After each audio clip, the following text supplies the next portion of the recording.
Shalom saudara yang dikasihi oleh Tuhan.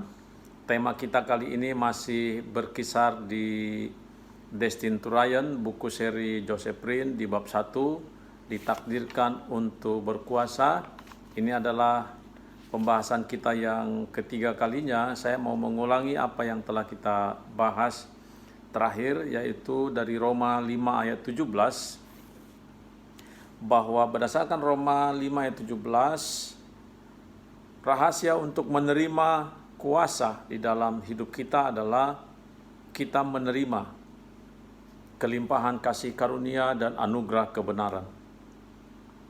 Firman-Nya berkata, sebab jika oleh dosa satu orang, maut telah berkuasa oleh satu orang itu, maka lebih benar lagi mereka yang telah menerima kelimpahan kasih karunia dan anugerah kebenaran akan hidup dan berkuasa oleh karena satu orang itu, yaitu Yesus Kristus. Alkitab memberitahukan bahwa karena pelanggaran satu orang, yaitu Adam, semua manusia keturunan Adam mewariskan dosa. Kita sebelum lahir telah berdosa. Manusia berdosa bukan karena perbuatannya, tetapi manusia berdosa karena dosa warisan, yaitu warisan dari Adam. Firman Tuhan berkata di Roma 5 ayat 17 dikatakan, oleh dosa satu orang, maut telah berkuasa oleh satu orang itu. Oleh dosa satu orang saja, maut telah berkuasa di dunia ini. Namun lebih benar lagi, oleh ketaatan satu orang, yaitu Yesus Kristus, maka semua manusia yang percaya menerima Yesus, menerima kebenarannya.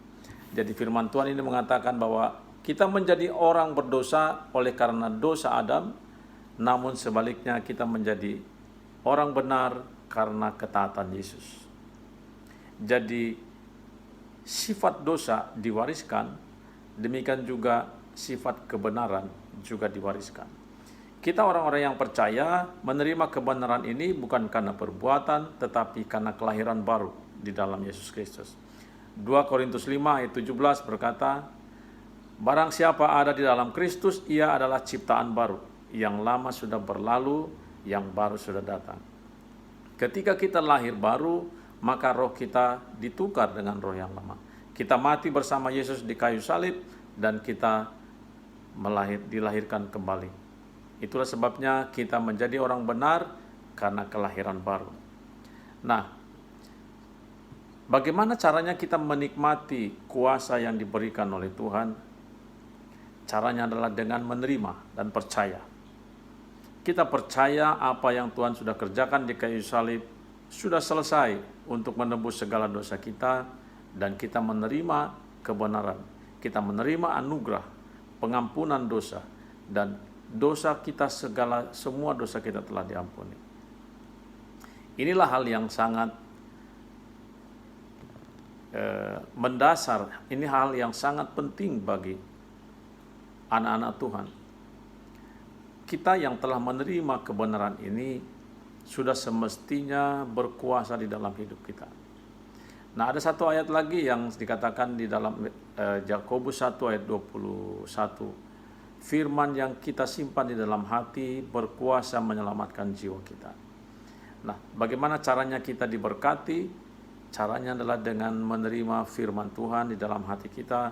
Kita percaya bahwa firman itu adalah roh Allah sendiri, maka firman itulah yang akan memulihkan hidup kita. Bukan hanya keselamatan jiwa kita, namun juga perlindungannya, semua berkat-berkatnya, termasuk finansial, kesehatan, perlindungan, semua yang Tuhan sudah berikan di dalam kayu salib. Melalui darahnya, kita menerima janji-janjinya. Nah, kita akan berlanjut masih di bab 1, namun saya akan bagikan satu ayat Ibrani 10 ayat 12 sampai 14. Ibrani 10 ayat 12 sampai 14 berkata, tetapi Yesus setelah ia mempersembahkan hanya satu korban karena dosa, ia duduk untuk selamanya di sebelah kanan Bapa. Sebab melalui satu kurban saja ia telah menyempurnakan untuk selamanya orang-orang yang ia kuduskan. Ia telah menyempurnakan untuk selamanya. Coba pikirkan ini.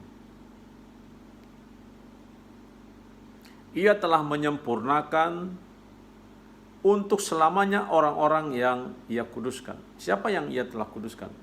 Kita, saya dan saudara yang telah percaya. Kesempurnaan ini tidak bisa kita lihat melalui kacamata jasmani. Kesempurnaan ini ada di dalam roh kita. Melalui pembaharuan pikiran kita, jiwa kita diperbaharui, konsep berpikir kita diperbaharui, maka secara realita akan menikmati hidup kita. Ini ayat 1 tambahan, Ibrani 10 ayat 12 sampai 14, bahwa oleh satu kurban saja, hanya satu kurban saja, yaitu Yesus sendiri yang menjadi korbannya. Ia memberikan dirinya sebagai korban tebusan, dan apa yang Dia kerjakan satu kali untuk selamanya, maka Ia telah menyelesaikan segala dosa kita telah diampuni.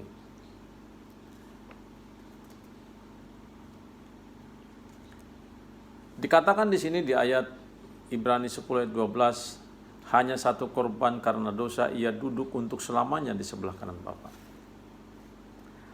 Artinya Tuhan Yesus telah mengerjakan bagiannya. Ia telah duduk di sebelah kanan Bapa. Lalu apa bagian kita? Bagian kita adalah menerima dan percaya. Jadi dosa seluruh dunia telah diselesaikan di kayu salib.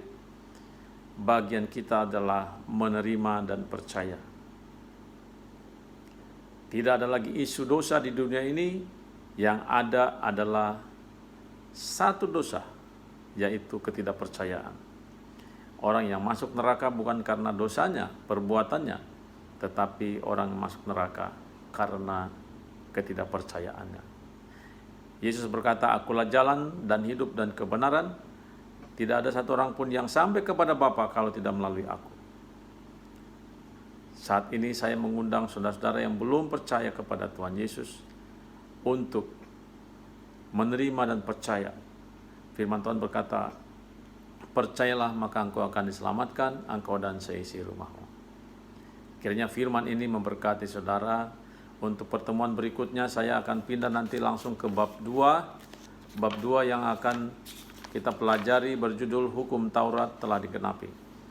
Melalui 3 sesi yang saya sudah sampaikan, kiranya memberkati saudara, dan saudara melihat lagi video tayangan yang pernah saya sampaikan, 2 pelajaran yang pernah saya sampaikan melalui bab 1 ini, hidup berkuasa di dalam Yesus Kristus.